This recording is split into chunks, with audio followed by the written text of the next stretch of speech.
Alright, let's talk. Forget about your usual daily worries for a second. Forget about that email you forgot to send, or whether your favorite show is getting renewed. Right now, in parts of China, a much smaller, much more annoying problem is causing a huge crisis. I'm talking about a mosquito. Yes, a mosquito. This isn't just any backyard mosquito. This one is a tiny, striped menace. It's carrying a virus with a name that sounds like a dance move you don't want to learn: Chikungunya. As of today, August 30th, 2025, this isn't a distant nature doc story. It's a full-blown public health alert. It's spreading faster than a viral TikTok dance. You might be thinking, a mosquito virus in China? Why should I care? Think about how connected our world is. What starts in one corner of the globe can be a plane ride away. This isn't fear-mongering, it's being smart. A health crisis anywhere is a potential threat everywhere. Something as small as a mosquito bite can lead to a national emergency. This is a 10-minute health alert you can't skip. So, buckle up. So, what exactly is this thing with the complicated name? Chikungunya. It's not a new spicy dish and it's not a yoga pose. The name comes from the Kimakande language, Tanzania and Mozambique, and it means to become contorted or to walk bent over. That name is brutally honest. It paints a perfect picture of what this virus does to you. It causes such intense joint pain that people literally can't stand up straight. Imagine your worst ever flu, then add in arthritis so bad your joints feel twisted by an invisible force. That's chikungunya. It's a virus designed by nature to make you miserable. Unlike some viruses that are airborne, this one has a delivery service. A very specific, very annoying delivery service. The mosquito. A mosquito bites one person, then flies to bite another, transmitting virus, Aedes aegypti, Aedes albopictus. You might know them as the same culprits as Zika and dengue fever. These aren't countryside swamp-dwelling mosquitoes, they are urbanites. They breed in tiny puddles of water in flower pots, discarded tires, clogged gutters. They prefer to hang out where people are, making them incredibly effective at spreading disease. That's chikungunya.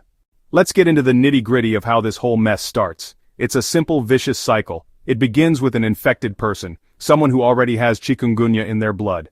A female Aedes mosquito approaches, seeking a blood meal. She needs blood to help her eggs develop. She bites the infected person and sucks up the virus. The virus infects the mosquito and travels to her salivary glands. It multiplies over a few days. The mosquito is now a flying, buzzing, infectious agent. She goes looking for her next meal. She finds a healthy, unsuspecting person on a balcony or someone waiting for a bus. As she feeds, she injects saliva loaded with the virus into the bloodstream.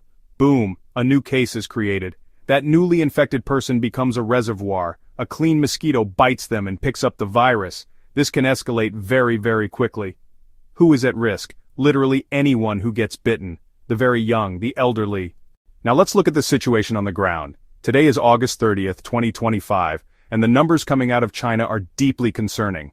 The outbreak really began gathering steam in late July, primarily in the southern provinces, Guangdong, Yunnan. These are warm, humid regions, basically a five-star resort for Aedes mosquitoes. What started as a few dozen reported cases has now exploded. Official reports from China's National Health Commission are confirming over 50,000 suspected cases in just the last month. That's a staggering number. Local clinics and hospitals are being overwhelmed. Imagine waiting rooms filled with people all suffering from the same agonizing joint pain. High fevers, rashes, and debilitating pain. Doctors and nurses are working around the clock. The sheer volume of patients is pushing the system to its limits. Many are being treated for symptoms and sent home with pain medication.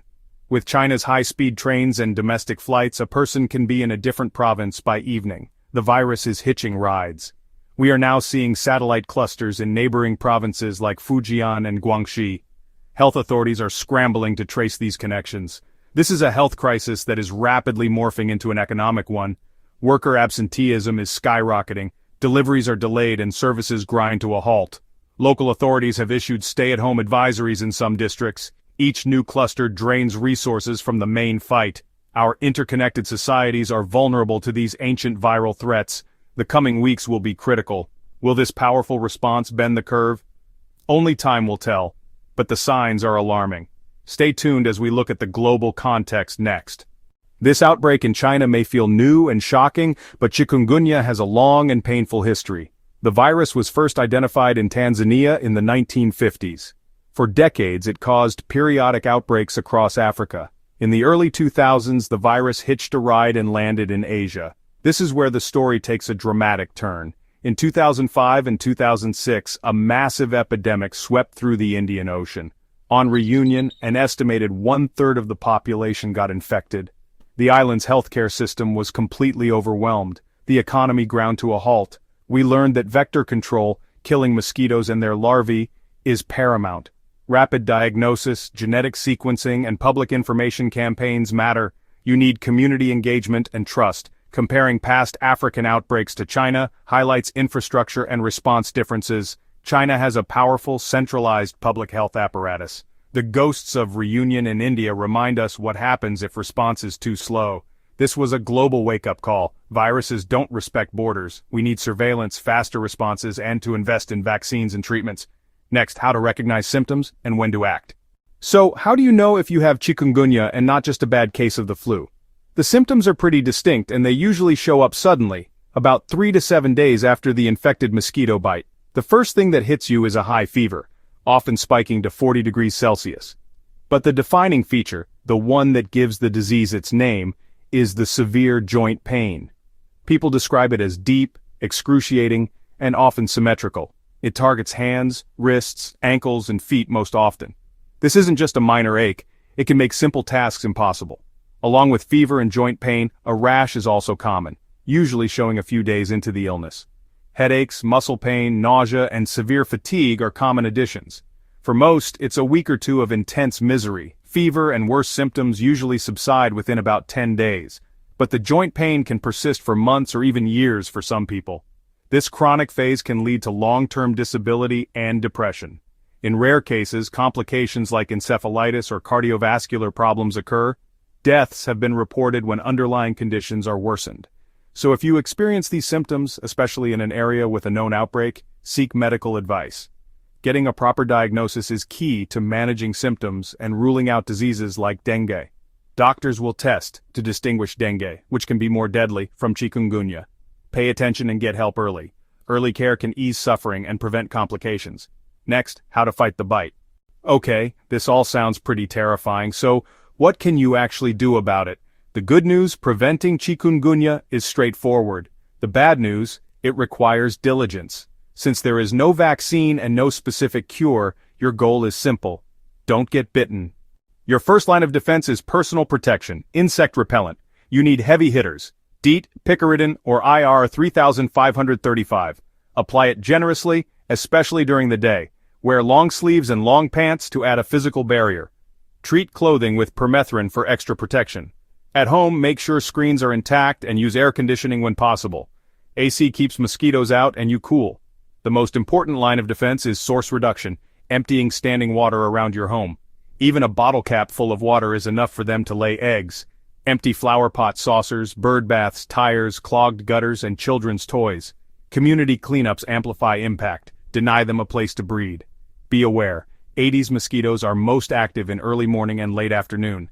Layer your defenses, repel from skin, block with clothing, and eliminate breeding sites. Make weekly inspections a habit. Vigilance is constant. Done right, these actions keep you one step ahead.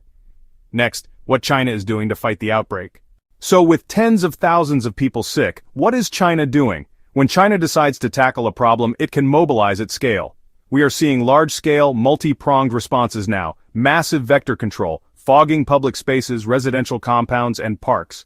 Public health campaigns saturate state TV, Weibo, and SMS alerts. You can't turn on a TV or look at a billboard without seeing a message about chikungunya. Temporary clinics and triage centers are easing hospital burdens. Major hospitals still face surges and long lines. The government is increasing supplies of pain relievers and antipyretics. Disease surveillance has been ramped up using big data and contact tracing. Contact tracing methods refined during COVID-19 are in use. Temperature checkpoints at transport hubs screen travelers. It's a massive top-down effort to slow geographic spread and prevent new seeds.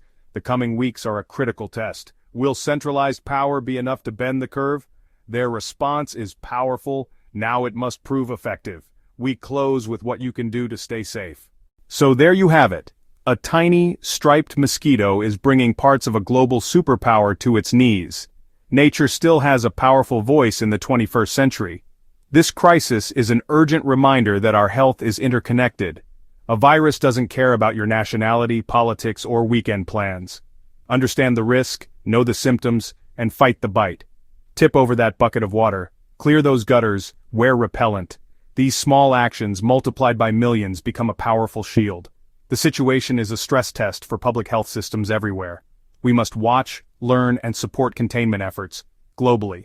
We need better surveillance, faster responses, and investment in vaccines. Stay informed, follow reliable sources and public health advice. Panic paralyzes, preparation protects. The threat is real, but the solution starts with you. It starts with awareness, action, and it starts now.